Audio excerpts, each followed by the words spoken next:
Praise the Lord. प्रभु का धन्यवाद हो कि आज का मुबारक दिन उसने मेरे और आपकी ज़िंदगियों में दिया कि हम परमेश्वर के वचन से जान सकें कि आज का दिन क्यों मुबारक है। क्योंकि आज हम जानते हैं आज का दिन हम प्रभु यीशु मसीह के जी उठने के रूप में सेलिब्रेट करते हैं। इसलिए आप सबको ईस्टर की बहुत बहुत मुबारकबाद और प्रभु आप सबको बहुत आज से आशीष दे। और आज हम इसी विषय में जानेंगे प्रभु यीशु मसीह के जी उठने के विषय में और उसके जी उठने से हमारे जीवन में क्या हमको हासिल हुआ और क्या उसका महत्व है हमारे जीवन में। क्योंकि आज का दिन बड़े आनंद का दिन है और आज के दिन जो है मृत्यु हमेशा हमेशा के लिए हार गई और हमारे लिए जय का दिन है। क्योंकि प्रभु यीशु मसीह ने वो जय हमको दी, मृत्यु हमारे लिए हमेशा के लिए हार गई और हम जयवंत हुए। कैसे कि परमेश्वर का वचन यूहन्ना 11 और उसकी 25 और 26 में यहाँ इस तरीके से है, यीशु ने कहा, पुनरुत्थान और जीवन मैं ही हूँ। जो कोई मुझ पर विश्वास करता है यदि वह मर भी जाए और तो वह जीवित रहेगा, और जो कोई मुझ पर विश्वास करता है वह अनंत काल तक न, और वो जीवित है तो अनंत काल तक ना मरेगा। मतलब ये कि अब हमारे नसीब में सिर्फ ज़िंदगी ही ज़िंदगी है। प्रभु यीशु मसीह ने मौत पर फतह पाई, लेकिन आज हमारे लिए जय का और खुशी का दिन है। लेकिन एक शख्सियत ऐसी भी है जिसके लिए आज का दिन जो है बहुत ही ज़्यादा दुख का और खेद का दिन है, और वो शख्सियत है शैतान। क्योंकि शैतान जो है वो हारा गया, उसकी प्रधानताओं को क्रूस पर ठोक दिया गया। अगर हम पढ़े कुलसियों उसका 2 और 14-15, और यहाँ पर देखिए खुदा का कलाम मेरे और आपको क्या बताता है। यहाँ लिखा है, और विधियों का वो लेखा जो हमारे नाम पर और हमारे विरोध में था मिटा डाला और उसे क्रूस पर कीलों से जड़कर हमारे सामने से हटा दिया। उसने प्रधानताओं अधिकारों को अपने ऊपर से उतार कर उनका खुला खुला तमाशा बनाया और क्रूस के द्वारा उन पर जय जयकार की ध्वनि सुनाई। यानी कि तमाम शैतान की जो ताकतें थी, शक्तियाँ थी, उन सबको हमारे ऊपर से हटा दिया और जय की ध्वनि हुई। आज हमारे लिए जय का दिन है। This is the day of victory. कि आज हम पूरी तरीके से देखा जाए तो हमने ज़िंदगी को प्राप्त किया है, जीवन को हासिल किया है, और यही बात हम पढ़ेंगे। और आज का जो मजमून मैं पढ़ूंगा यूहन्ना 20 और उसकी 24 से 29, और यहाँ पर इस तरीके से लिखा है कि परंतु 12 में से चेले जो उसके थे, अर्थात तोमा जो दिदुमुस भी कहलाता है, जब यीशु आया तो उनके साथ ना था। जब अन्य चेले उसे कहने लगे कि हमने प्रभु को देखा है, तब उसने कहा, जब तक मैं उसके हाथों में कीलों के छेद ना देख लूं और उन कीलों के छेदों में अपनी उंगलियां ना डाल लूं और उसके पंजर में अपना हाथ ना डाल लूं, तब तक मैं विश्वास नहीं करूंगा। 8 दिन के बाद उसके चेले फिर घर के भीतर थे और थोमा उनके साथ था और द्वार बंद थे। तब यीशु आया और उनके बीच में खड़े होकर कहा, तुम्हें शांति मिले। तब यीशु ने थोमा से कहा, अपनी उंगली लाकर मेरे हाथों को देख और अपना हाथ लाकर मेरे पंजर में डाल और अविश्वासी नहीं विश्वासी हो। यह सुनकर थोमा ने उत्तर दिया, हे मेरे प्रभु परमेश्वर। यीशु ने उससे कहा, तूने तो मुझे देखा है इसलिए विश्वास किया। धन्य है वे जो बिना देखे विश्वास करते हैं। मुबारक है वो जो बिना देखे विश्वास करते हैं।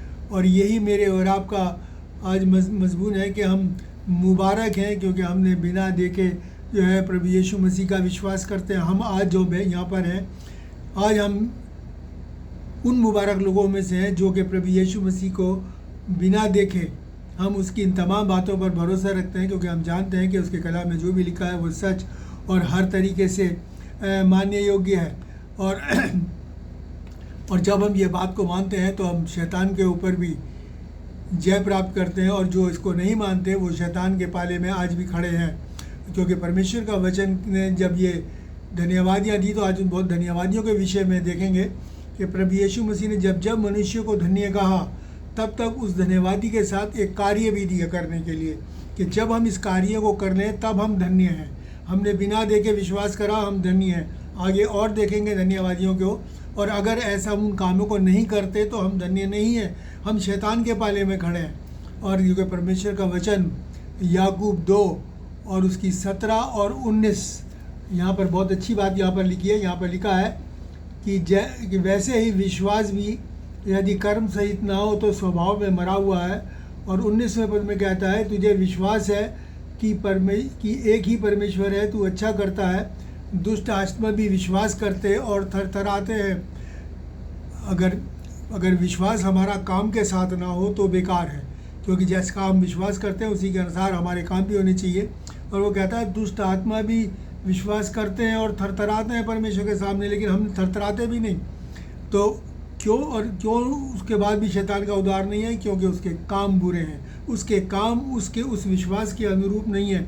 क्योंकि जब प्रभु यीशु मसीह का इनकाउंटर दुष्ट आत्मा से हुआ, बाइबल में लिखा है, सारे हवाले देने की ज़रूरत नहीं, तब तक उन्होंने दुष्ट आत्मा ने उससे क्या कहा कि तू परमेश्वर का पुत्र है, तू परमेश्वर का पुत्र है, तुझे हमसे क्या काम, तू यहाँ में नाश करने आया है समय से पहले।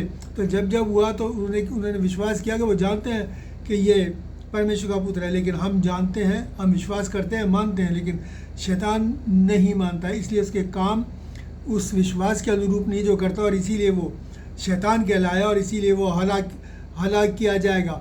और इन्हीं धन्यवादियों के विषय में हम देखेंगे और विचार करेंगे कि और अपने आप को जब ये धन्यवादियों के विषय में जांचें, जब विचार करें, तो हम ये देखें कि वाकई में अपनी ज़िंदगियों को जांचें कि हम में कहाँ कमी है और उन कमियों को दूर करें। अभी समय है मेरे और आपके पास, क्योंकि परमेश्वर का वचन कहता है कि कोई याकूब 2:10 में लिखा है, क्योंकि कोई सारी व्यवस्था का पालन करता है परंतु एक ही बात में चूक जाए तो वह सब बातों में दोषी ठहरता है। क्योंकि परमेश्वर के वचन में लिखा है यूहन्ना की पत्री में कि वो ज्योति है और उसमें कुछ भी अंधकार नहीं। हम एक भी दाग लेकर परमेश्वर के राज्य में प्रवेश नहीं हो सकते। मेरे और आपके लिए ये ज़रूरी है कि अपने आप को शुद्ध करें, निर्मल करें परमेश्वर के वचन के द्वारा, उसको मानने के द्वारा। और जैसे कि हम जानते हैं कि धन्यवादियों के विषय में, धन्यवादियाँ जो है ये मत्ती उसका 5 और 3 से 11 में है। मैं सारी बात एक साथ ही, लेकिन जैसे हम पढ़ते जाएंगे उनके विषय में जानते रहेंगे। परमेश्वर के वचन 5 और 3 में धन्यवादियों के विषय में लिखा है, और वहाँ लिखा है, धन्य है जो मन के दीन है क्योंकि स्वर्ग का राज्य उन्हीं का है। धन्य है वो जो मन के दीन है क्योंकि स्वर्ग का राज्य। यदि हम अपने आप के मन में अपने आप को दीन करेंगे तो परमेश्वर का राज्य हमारा है। क्योंकि परमेश्वर ने कहा है कि तुम याकूब उसका 4 और 10 में लिखा है कि प्रभु के सामने दीन बनो तब वो तुम्हें शिरोमणि करेगा। शिरोमणि मतलब ये he will put you on the top, वो तुमको सर्वोच्च करेगा, सबसे ऊंचा पहुँचाएगा। और वो सबसे ऊंचा पद क्या है? परमेश्वर का सिंहासन, वो उस पर हमको बिठाएगा। इसलिए मेरे और आपको अपने आप को हलीम करना है, दीन करना है। फिर उसके 4 पद में क्या लिखा है कि धन्य है वे जो शोक करते हैं क्योंकि वो शांति पाएंगे। धन्य है वे जो शोक करते हैं वो शांति पाएंगे। कैसा शोक? अगर हम पढ़ें पत्रस दूसरा पत्रस उसका दूसरा पत्रस दूसरा अध्याय उसकी 7 और 8 में, ये बात मैं आपको पहले भी बता चुका हूँ। और लूत जो अधर्मियों के अशुद्ध चाल चलन से बहुत दुखी था, उसको छुटकारा दिया। और 8वें पद में लिखा है कि वह उनके बीच में रहते हुए भी उनके अधर्म के कामों को देखकर और सुनकर हर दिन अपने सच्चे मन को पीड़ित करता था। मतलब बहुत दुखी होता था। जो परमेश्वर का जो दास है, परमेश्वर का जो मन है, वो पाप को देख के शोकित होता है, दुखी होता है, वो पाप से प्रसन्न नहीं होता। और ऐसे ही मेरे और आपको बनना है। धन्य है वे जो बड़ी अच्छी बात लिखी है, शोक करते हैं क्योंकि वो शांति पाएंगे। कैसी शांति? शांति कौन है? प्रभु यीशु मसीह। वो प्रभु यीशु मसीह को पाएंगे। इसलिए मेरे और धन्य का मैं जब हम इस काम को करेंगे। और आगे देखिए क्या लिखा है, पद 5 में लिखा है कि धन्य है वे जो नम्र हैं क्योंकि वो पृथ्वी के अधिकारी होंगे। धन्य है वे जो नम्र हैं क्योंकि वो पृथ्वी के अधिकार। हमने अपने आप को, इस नम्रता को अपने स्वभाव में उतारना है। कैसे स्वभाव में उतारना है? हम पढ़ते हैं फिलिपियों 2 और उसमें लिखा है 5 में कि ऐसा स्वभाव रखो जैसा मसीह यीशु का था। मेरे और आपको ऐसा स्वभाव रखना है जैसा कि मसीह यीशु का था। और उसके 15वें पद में लिखा है, बड़ी अच्छी बात लिखी है कि परमेश्वर, फिलिपियों अगर हम पढ़ें उसका 2 और 15, 2 का 15 में लिख परमेश्वर का वचन हमको बताता है, ताकि तुम निर्दोष और भोले होकर टेढ़े और हठीले लोगों के बीच में परमेश्वर के निष्कलंक संतान बने रहो, जिनके बीच में तुम जीवन का वचन लिए हुए जगत में जलते हुए दीपकों के समान दिखाई देते हो। हम जलते हुए दीपक है, परमेश्वर की ज्योति हमारे अंदर। इसीलिए प्रभु यीशु मसीह ने क्या कहा है, मैं जगत की ज्योति, और पुस्तक ने कहा कि तुम जगत की ज्योति। किनसे? जिन्होंने प्रभु यीशु पर मसीह पर विश्वास किया। और यही है वो हमको फिर वो ऊंचा उठाता है। हमें अपने स्वभाव में नम्रता रखनी है। फिर पद 6 में लिखा है कि धर्म की धन्य है वो जो धर्म के भूखे और प्यासे हैं। धन्य है वे जो धर्म के भूखे और प्यासे हैं, क्योंकि वो तृप्त किए जाएंगे। बहुत अच्छी बात है कि हम लोग सेटिस्फाई किए जाएंगे। धर्म के भूखे और प्यासे हैं। प्रभु यीशु मसीह ने क्या भूख और प्यास किया? प्रभु यीशु मसीह ने क्या किया? मेरा भोजन ये है कि मैं अपने भेजने वाले की इच्छा को पूरा करूं। और प्रभु यीशु मसीह ये भी कहते हैं, अगर हम देखें यूहन्ना 17:18 में, कि जैसे प्रभु ने, परमेश्वर ने, पिता ने मुझे बेचा, वैसे मैं तुम्हें बेचता हूँ। तो इसलिए मेरे और आपकी भूख और प्यास भी वो होनी चाहिए जो प्रभु यीशु मसीह की इच्छा है। प्रभु यीशु मसीह की इच्छा क्या है? कि जाओ सारी जाति के लोगों में सुसमाचार का प्रचार करो, और जो बातें मैंने तुम्हें बताई हैं उन्हें मानना सिखाओ। और अगर हम ये कार्य अपने जीवन के अंदर करते हैं तो सचमुच में हम धर्म के भूखे और प्यासे हैं, और प्रभु यीशु मसीह हमको तृप्त करेगा, मन की शांति देगा, और हम उस स्वर्ग के राज्य में चैन और आराम से रह पाएंगे। इस 7वें पद में परमेश्वर का वचन क्या कहता है? वहाँ लिखा है, धन्य है वे जो दयावंत हैं, क्योंकि उन पर दया की जाएगी। धन्य है वो, हमें एक दूसरे पर दया करनी है। बड़ी अच्छी बात परमेश्वर है। नीति वचन उसके 19 के 17 में लिखा है, जो कंगाल पर अनुग्रह करता है वह परमेश्वर को उधार देता है, वह अपने इस काम का प्रतिफल पाएगा, इस काम का रिवॉर्ड पाएगा। धन्य है वे जो कंगाल को, यानी कि दया करता है, रिवार्ड देता है, उसका प्रतिफल। परमेश्वर का प्रतिफल क्या है? स्वर्गीय राज्य। वो मेरे और आपको देगा, क्योंकि हम जानते हैं कि प्रभु किसी का कर्जदार नहीं रहता। जो हम करते हैं प्रभु उसका रिवार्ड उससे कहीं ज़्यादा देता है, 100 गुना ज़्यादा मेरे और आपको वो इसका रिवॉर्ड मेरे को देता है। और इसलिए मेरे और आपके लिए ज़रूरी है कि अगर हमें धन्यवादियों में करना है तो हमें इन कामों को भी जो उसके साथ परमेश्वर ने दी है वो मेरे और आपको करना है। फिर क्या लिखा है? धन्य है वे जिनके मन शुद्ध हैं। धन्य है वे जिनके मन शुद्ध है, क्योंकि वो परमेश्वर को देखेंगे। बिना शुद्धता के हम परमेश्वर को नहीं देख सकते। हमें अपने मन को शुद्ध, पवित्र करना है, सिद्ध करना है, और परमेश्वर के वचन के अनुसार मेरे और आपको चलना। अगर हम रोमियो 2 और उसकी 29वें पद को देखें, वहाँ पर परमेश्वर का वचन मेरे और आपको बताता है। वहाँ लिखा है 29वें पद में कि पर यहूदी वही है जो मन से है, और खतना वही है जो हृदय और आत्मा में है, ना कि लेख का। ऐसों की प्रशंसा मनुष्यों की ओर से नहीं, परंतु परमेश्वर की ओर से होती है। परमेश्वर यहाँ हमारी शुद्धता के विषय में कहता है कि वो कहता है कि जो हमारा बपतिस्मा अगर हम लेते हैं, और तो उसका मतलब क्या है? वो सिर्फ ये नहीं कि परमेश्वर ने वचन में लिख दिया इसलिए हमें बपतिस्मा लेना है और हम बपतिस्मा लेते हैं, बल्कि ये है कि वो हमारे मन का होना चाहिए। हमारा हमें अपने मन से अब तैयार होना है प्रभु यीशु मसीह को ग्रहण करने के लिए। कई बार क्या होता है, हम क्या करते हैं कि जी हमें एडमिशन लेना है इसलिए हमारा बपतिस्मा कर दो, शादी हो रही है, नहीं। प्रभु यीशु मसीह ने कहा है जो विश्वास लाए उसे बपतिस्मा दो। और विश्वास का मतलब है अपने मन बुराइयों से पश्चाताप करके अपने मन को शुद्ध करे। इसलिए मेरे और आपको मन की शुद्धता के साथ परमेश्वर के चरणों में आना है, और तभी जो है परमेश्वर का जो ये धन्यवादी मेरे और आपके ऊपर पूरी होगी। वरना हम धन्य नहीं हैं, क्योंकि हमने वो काम जो परमेश्वर ने दिया है इस धन्यवादी के साथ वो हमने नहीं किया। और उसके बाद क्या लिखा है? धन्य है वे जो मेल कराने वाले हैं। धन्य है वे जो 9वें पद में लिखा, धन्य है वे जो मेल करवाने हैं, क्योंकि वो परमेश्वर के पुत्र कहलाएंगे। धन्य है वे जो मेल कराने वाले हैं। और प्रभु यीशु मसीह यहाँ पर इस धरती पर आया किस बात के लिए? मेल कराने, हमारा और स्वर्ग के पिता का मेल कराने, और हमारा आपस में मेल कराने के। वो कहता है कि आपस में एक मन रहो, आपस में मेल मिलाप से रहो। उसके आने का यही उद्देश्य था, और वो इसी उद्देश्य को पूरा करने के लिए इस धरती के ऊपर आया था। और इस उद्देश्य को मेरे और आपको हर हाल में पूरा पढ़ना। अगर हम इसी 2 और उसका 14 पढ़ें तो यहाँ पर खुदा का कलाम हमको बताता है, वहाँ लिखा है कि वही हमारा मेल है जिसने दोनों को एक कर दिया और अलग करने वाली दीवार को बीच में से ढा दिया।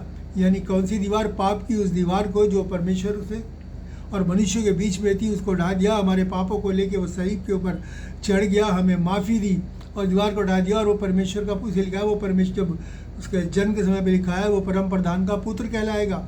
और अगर मैं और आप सचमुच में मेल को के साथ अपनी ज़िंदगी को व्यतीत करते हैं, झगड़े फसादों में नहीं पड़ते हैं, तो मैं और आप परमेश्वर के पुत्र हैं। अगर हम मेल के पीछे नहीं दौड़ते और मेल को चाहत नहीं रखते अपने हृदयों में, तो समझ लीजिए कि हम धन्य नहीं हैं। और हाँ, ये धन्यवादी मेरे और आपके लिए नहीं है। इसलिए मेरे और आपको अगर धन्य बनना है तो ये मेल रखना बड़ी सी बात। इब्रानियों और उसका 12 और 14 में बड़ी अच्छी बात परमेश्वर का वचन हमें बताता है। वहाँ लिखो, सबसे मेल मिलाप रखो और उस पवित्रता के खोजी हो जिसके बिना कोई प्रभु को कदापि ना देखेगा, कभी नहीं देखेगा। हमें उस मेल मिलाप के खोजी होना। अगर हम सचमुच में परमेश्वर के पुत्र नहीं हैं तो फिर परमेश्वर को देखेंगे भी नहीं, फिर हम शैतान के पाले में खड़े हैं, शैतान की साइन है। इसलिए मेरे और आपको मेल को खोजना है, हर हाल में कोशिश करनी है कि हम मेल करें किसी के साथ। झगड़ा फसाद, इसीलिए हम लोग झगड़े फसाद में नहीं पड़ते, हम सहते हैं। क्यों? क्योंकि हमारे प्रभु की आज्ञा और हम उसको आखिर तक अपनी जान देकर भी हम उसको पूरा करना चाहते हैं। और उसके बाद पद 10 और 11 में क्या लिखा है? यहाँ लिखा है, धन्य है वे जो धर्म के कारण सताए जाते हैं, क्योंकि स्वर्ग का राज्य उन्हीं का है। अगर आज हम पर सताव होता है तो ये सोच लीजिए कि हमारा स्वर्ग के राज्य उन्हीं लोगों का है, अगर हम सताव जाते हैं। और अगर नहीं तो समझ लीजिए हम इससे भागते हैं, तो फिर हमारा स्वर्ग के राज्य नहीं है। और 11वें पद में लिखा है, धन्य हो तुम जब मनुष्य मेरे कारण तुम्हारी निंदा करें, सताएं और झूठ बोलकर तुम्हारे विरोध में सब प्रकार की बुरी बातें कहें। झूठ बोलकर तुम्हारे विरोध में, जब मनुष्य तुम्हें सताएं और झूठ बोलकर तुम्हारे विरोध में सब प्रकार की बुरी बातें कहो। और आज यही हो रहा है। और परमेश्वर कहता है कि तुम धन्य हो। और उसके आगे लिखा है, आनंदित और मगन होना, क्योंकि स्वर्ग में तुम्हारे लिए बड़ा फल है।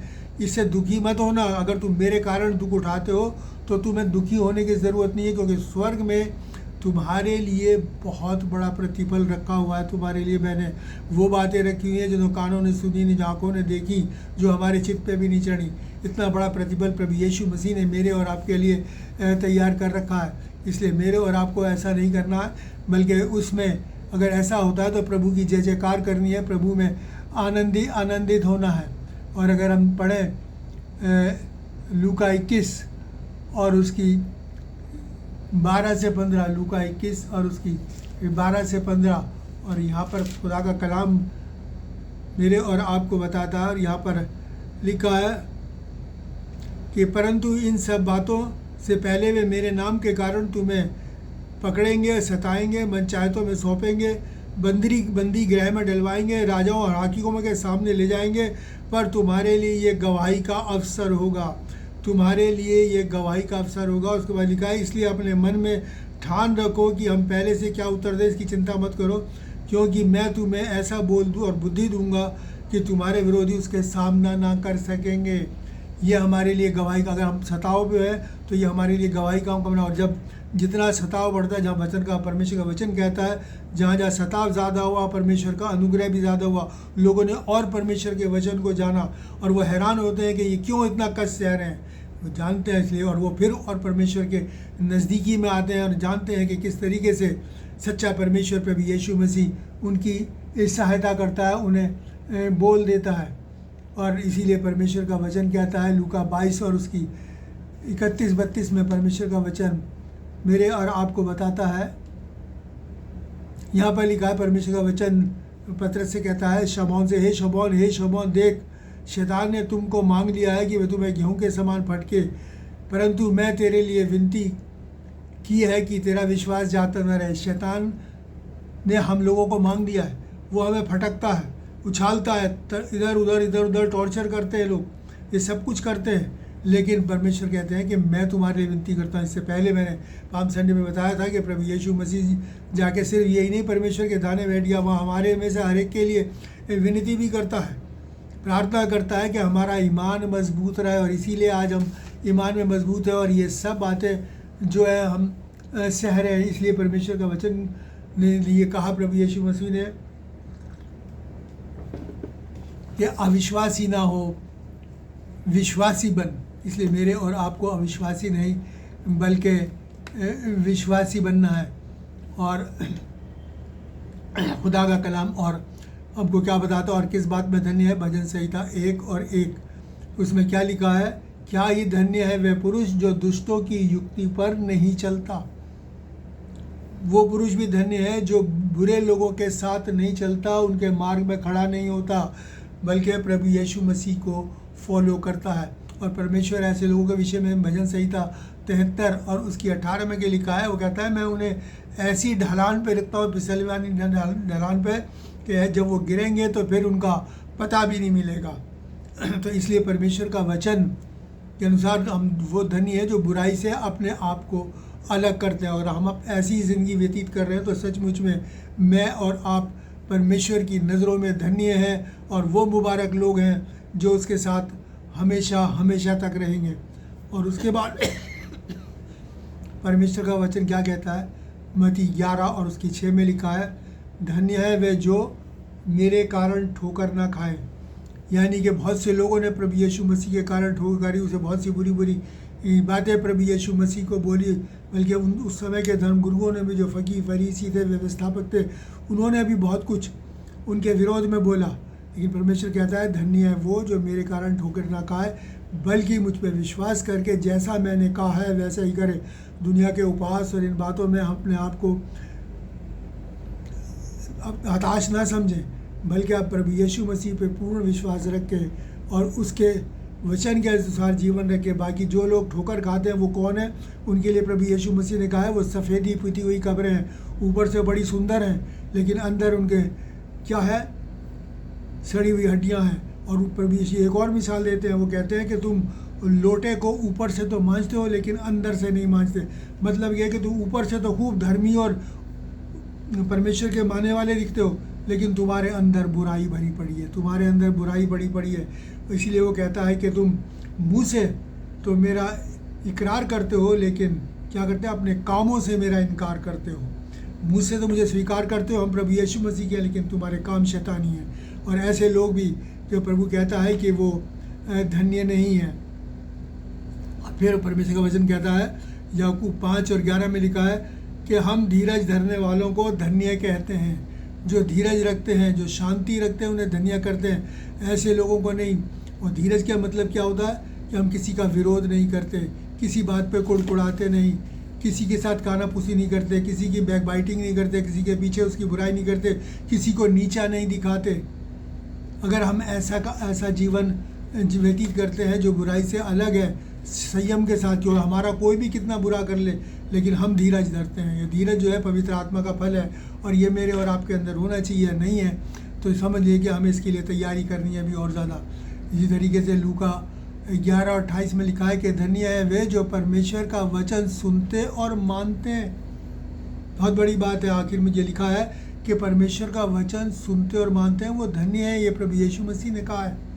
इसलिए ये काम मेरे और आपको करना है। अगर हम सचमुच में मुबारक रहना चाहते हैं, हम धन्य रहना चाहते हैं, आशीषित होना चाहते हैं, तो हमें परमेश्वर के वचन को ना सिर्फ सुनना बल्कि मानना भी है, और ये ज़रूरी है मेरे और आपके लिए। और वचन याकूब 3 और उसके 2 में लिखा है कि जो वचन में नहीं चूकता वो ही सिद्ध मनुष्य है, यानी कि उसके मानने में नहीं चूकता। जैसे कि मैंने आपको कहा, अगर एक में भी चूक जाए तो वो सब में चूक गया, क्योंकि पाप उसने कर लिया तो वो फिर गुनहगार तो हो ही गया। तो गुनहगार परमेश्वर के राज्य में नहीं आ सकता। इसलिए वो क्या कहता है कि जो वचन में नहीं चूकता, हमें चूकना नहीं है, सहायता मांगनी है। ऐसा सोचे कि हम कैसे कर सकते हैं, ये तो बड़ा मुश्किल कठिन नहीं है। ये प्रभु यीशु मसीह से प्रार्थना कीजिए, वो आपकी सहायता करेगा। वो आज भी मेरे और आपके लिए प्रार्थना और निवेदन करता है, वो मेरे और आपकी सहायता करेगा। और इसीलिए प्रभु यीशु मसीह ने बड़ी अच्छी बात करी है। मत्ती 5 और 48 में लिखा है कि तुम सिद्ध बनो जैसा तुम्हारा स्वर्गीय पिता सिद्ध है, पवित्र बनो जैसा तुम्हारा स्वर्गीय पिता पवित्र है। हमें उस पवित्रता को धारण करना है। और ये कितनी बड़ी बात है कि परमेश्वर, हमारा प्रभु, हमें अपने जैसा बनाना चाहता है, जैसा वो है वैसा बनाना चाहता है। और इसीलिए परमेश्वर का वचन मत्ती 6:33 में कहता है कि तुम पहले उसके राज्य और धर्म की खोज करो। अब मेरे और आपके लिए सबसे बड़ा काम ये है, वो ये है कि मेरे और आपको उसके राज्य और धर्म की खोज करनी है। तब वो कहता है कि ये सब चीज़ें मैं तुम्हें दे दूँगा। और इसके लिए मेरे और आपके लिए ज़रूरी है कि हम मौत को नहीं बल्कि ज़िंदगी को खोजें। फिर से पूछूंगा, हम मौत को नहीं बल्कि ज़िंदगी को खोजें, जीवन को ढूंढें। तो वो कहता है मैं तुमसे दूर नहीं, क्योंकि प्रभु यीशु मसीह ने कहा कि मार्ग, सत्य और जीवन मैं हूँ। क्योंकि मृत्यु के काम बुरे हैं, शैतान के कामों की तरफ ना बढ़ें, क्योंकि मौत तो हमें जिस दिन आनी है उस दिन मौत तो हम जहाँ कहीं भी हों हमें ढूंढ लेगी, हमें आनी है। क्योंकि परमेश्वर का वचन कहता है एक बार मरना और न्याय का होना बहुत ज़रूरी है। लेकिन सबसे बड़ी बात यह है कि मेरे और आपको देखना है कि मेरे और आपको ज़िंदगी को ढूंढना है। और परमेश्वर का वचन क्या कहता है, अगर आमोस उसका 9 और 2-3 में पढ़ें, आमोस 9 उसका 2 और 3 पद, यहाँ पर परमेश्वर का वचन मेरे को क्या क्या कहता है, वो देखिए क्या मैंने कहा ना कि मृत्यु जहाँ कहीं भी हम पहुँच जाए मृत्यु हमें पालेगी। हम मृत्यु को ना खोजें, मृत्यु तो हमें अपने आप खोज रही है हर वक्त हर पल, लेकिन हम जिंदा हैं प्रभु यीशु मसीह के कारण। लिखा है चाहे वे खोद कर अधोलोक में उतर जाए तो वहाँ से भी मैं हाथ बढ़ाकर उन्हें लाऊंगा, चाहे वे आकाश पे चढ़ जाए तो वहाँ भी से भी उन्हें उतार लूँगा। चाहे वो आकाश पे भी चढ़ जाए मैं वहाँ से भी उतार लूँगा। चाहे वे करमेल में छिप जाए परंतु वहाँ भी मैं उन्हें ढूंढ ढूंढ कर पकड़ लूँगा। चाहे वे समुंदर की थाह में मेरी दृष्टि की ओट में होना चाहे तो मैं वहाँ भी सर्प को उन्हें डसने की आज्ञा दूंगा। यानी सर्प कौन है? मौत, शैतान कौन है? मौत। तो कह रहा है कि तुम मुझसे कहीं नहीं छुप सकते, तुम मुझसे छुप नहीं सकते, जहाँ भी कहीं तुम मुझसे छुपोगे। और छुपेगा कौन? परमेश्वर से, जो बुरा होगा, जो पापी होगा। और इसलिए कहता है तुम कहीं भी छुपने की कोशिश कर लो, तुम मुझसे छुप नहीं सकते। और एक और वचन मैं आपको बताना चाहूँगा, यिर्मयाह उसका 23 और उसकी 29वें पद में पढ़े, यिर्मयाह 23 और उसके 29 में यहाँ पर बड़ी अच्छी वचन परमेश्वर का मेरे और आपको बताता है। यहाँ पर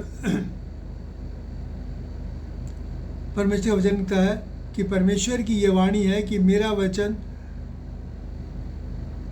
23 और 24, यहोवा की ये वाणी है, क्या कोई ऐसा गुप्त स्थान है जहाँ मैं छिप सकता हूँ? कोई ऐसी जगह नहीं है जहाँ मैं छिप सकता हूँ। यिर्मयाह 23 की 24 है, कोई ऐसा स्थान नहीं है जहाँ मैं छिप सकता हूँ कि मैं उसे देख ना सकूँ। कहता है कि जहाँ उसे हम मतलब परमेश्वर हमको देख ना सके, ऐसा कोई स्थान नहीं है। क्या स्वर्ग और पृथ्वी दोनों मुझसे परिपूर्ण नहीं है? क्या स्वर्ग और पृथ्वी दोनों मुझसे परिपूर्ण नहीं है? यानी कि ऐसा कोई भी स्थान नहीं है। इससे पहले जो मैंने आपके सामने आमोस में पढ़ा उसमें लिखा है चाहे मैं आकाश पे चढ़ जाए, क्योंकि आजकल क्या लिखा है, साइंस तरक्की कर रही है और वो क्या कह रहे हैं, हम चांद पे जाके कॉलोनी बसाएंगे और फिर मंगल पे बसाएंगे और उससे आगे ग्रहों पे जाके हम कॉलोनी बसाएंगे। वो कहता है तुम कहीं भी पहुंच जाओ, स्वर्ग मेरा सिंहासन, पृथ्वी मेरे चरणों की चौकी है, उसके बीच में मैं सब जगह मैं मौजूद हूँ, कहीं भी पहुँच जाओ। अगर तुम उससे छुपना चाहोगे, सोचोगे परमेश्वर धरती पे करेगा, लेकिन नहीं, वो आकाश की शक्तियों को भी हिलाएगा। वो तुम्हें सूरज, चांद और सितारों में भी जाके बच जाओगे तो वहाँ से भी नीचे उतार लाएगा। वो कहता है कि मैं सर्प यानी शैतान को आज्ञा दूंगा कि वो न डसे, यानी कि मौत को आज्ञा दूंगा। जो मुझसे छिपने की कोशिश करते हैं, जो मेरे से अलग होने की कोशिश करते हैं, जिनके काम बुरे हैं, उन लोगों के लिए परमेश्वर का वचन ये कहता है कि वो मुझसे कोई छुप नहीं सकते। इसलिए मेरे प्यारे भाई बहनों, मेरे और आपको ज़िंदगी को ढूंढना है, ज़िंदगी को खोजना है। परमेश्वर का वचन कह रहा है कि वो मैं तुमसे दूर नहीं, तुम मुझे ढूंढोगे तो पालोगे। और हमें इस ज़िंदगी को जीते जी ही खोजना है, अपनी ज़िंदगी में, इसी जीवन में खोजना है। क्योंकि अगर हमने अब नहीं खोजा प्रभु को और उसको नहीं एक्सेप्ट किया तो मरने के बाद तो फिर हमारा एक ही जगह बच जाती है जो कि नरक है। इसलिए मेरे और आपके लिए बहुत ज़रूरी है कि मैं और आप इस ज़िंदगी को। और दाऊद बहुत अच्छी बात कहते हैं, भजन संहिता 30 की 9 और 10 के अंदर कहते हैं कि जब मैं कब्र में चला जाऊंगा तब मेरे लहू से क्या लाभ, मिट्टी क्या तेरा धन्यवाद करे, क्या वो तेरी सच्चाई का प्रचार करे। हे परमेश्वर सुन, मुझ पर अनुग्रह कर, और मेरा सहायक हो। यानी कि मैं अपने जीते जी प्रभु, मैं अपने जीते जी तेरी महिमा तेरी स्तुति करूँ, तुझे खोल लूँ, क्योंकि मरे पीछे मैं तेरा कुछ भी नहीं कर सकता। जब मैं कब्र में चला जाऊँगा तो वहाँ पर लिखा है परमेश्वर के वचन में, सबोपदेश में लिखा कि ना तो कोई ज्ञान है, ना बुद्धि है, ना कोई बात है। वहाँ इंसान कुछ नहीं कर सकता, वहाँ मर जाता है, ख़त्म हो जाता है, फिर उसका शरीर जो है कुछ नहीं कर सकता उससे। इसलिए वो कहता है दाऊद के जीते जी मुझे सहायता कर, मेरी मदद कर, कि मैं जो मेरा अंदर मेरे लहू बह रहा है, मेरा जो शरीर है, जब मैं जीता हूँ तेरे नाम को महिमा दे सकूँ। हम जानते हैं कि दाऊद ने कितनी परमेश्वर को महिमा दी है अपने भजनों में के अंदर, और वो कहते उसको लगता है जैसे ये भी कम है, अब वो चाहता है मैं और ज़्यादा उसको महिमा दूँ। ऐसी भावना मेरे और आपकी होनी चाहिए, क्योंकि दाऊद की भावना बहुत अच्छी थी। और कहता है कि जब मैं खुश हुआ कि जब मुझसे कहा कि आओ परमेश्वर के भवन की ओर चले। इसलिए मेरे और आपके लिए बहुत ज़रूरी है कि हम अविश्वासी नहीं बल्कि विश्वासी बने, ताकि परमेश्वर के धन्य बेटे और बेटियां हो सके। और जब हम सचमुच में ऐसे विश्वास को प्राप्त करेंगे, तब मेरे और आपके लिए ये हैप्पी ईस्टर कहना, कि ईस्टर मुबारक कहना, मेरे और आपके लिए सचमुच में जीवन के लिए फ़ायदेमंद होगा। ये मेरे आपके लिए खुश आमदीद होगा, मेरे लिए आपके लिए हैप्पी होगा। और अगर हम सचमुच में इन धन्यवादियों को अपने अंदर नहीं उतारते और उन कामों को जो हमें करने के लिए नहीं करते, तो ये समझ लीजिए कि हमारे लिए जो आने वाला समय है वो बहुत ही खतरनाक है। ये मैं नहीं, ये परमेश्वर का वचन कहता है। परमेश्वर इन वचनों के द्वारा आप सबको आशीष दे। आइए हम दुआ मांगे। महान और दयालु परमेश्वर, अनुग्रहकारी पिता, तेरा धन्यवाद करते हैं, तेरी स्तुति तेरी प्रशंसा करते हैं कि प्रभु यीशु मसीह में होकर तूने हमें मौत पर जय दिलाई। तूने कहा है कि मैंने मौत को जीत लिया। तेरा शुक्र हो अल्लाह, तूने मौत को सिर्फ हमारे लिए जीता और आज हम जिंदा हैं। हम जब हम जिंदा हैं तब भी हम जिंदा हैं, और जब हमारी मृत्यु भी होगी, हम चले जाएंगे, तब भी हम जिंदा हैं, क्योंकि वहाँ हम स्वर्ग में जिंदा होंगे। क्योंकि मृत्यु वो है जो नरक की है, इसलिए तूने हमें नरक से बचा लिया। तेरा शुक्र हो। और आए बाप आसमानी जितने भी सुनने वाले हैं सबको आशीष दे कि वो अपने इन धन्यवादियों के द्वारा अपने आप को सचमुच में मुबारक बना लें, अपने आप को धन्य बना लें, ताकि तेरे साथ अपने स्वर्ग के पिता के साथ, स्वर्ग के परमेश्वर के साथ हमेशा तक रह सके। सबके लिए आशीष मांगते हुए प्रार्थना प्रभु यीशु के नाम से मांगते हैं, आमीन। और अब हमारे प्रभु यीशु का अनुग्रह, पिता का प्रेम और पवित्र आत्मा की सहभागिता हम सबके साथ और तमाम विश्वासियों के साथ, हर एक सुनने वाले के साथ अब से लेकर हमेशा तक होती है, आमीन। आप सबसे फिर से रिक्वेस्ट करूंगा कि ज़्यादा से ज़्यादा वचन को शेयर करें, ताकि लोगों तक पहुंच सके और लोग भी अपने आप को धन्य बना सकें इन धन्यवादियों के द्वारा, उन कार्यों के द्वारा जो उन्हें करने हैं, जो शायद वो अभी शायद अनजान हैं, लेकिन वो उसको जान सकें। और परमेश्वर के साथ लिए एक बड़ी भीड़ हम तैयार कर सकें, जो खजूर की डालियाँ लेके उसका स्वर्ग में जय जयकार करेगी, हमदो सिताइश करेगी, और हम फिर हमेशा हमेशा के लिए उस आनंद की भरपूरी में होंगे जो परमेश्वर के निकट है। प्रभु आप सबको आशीष दे। God bless you.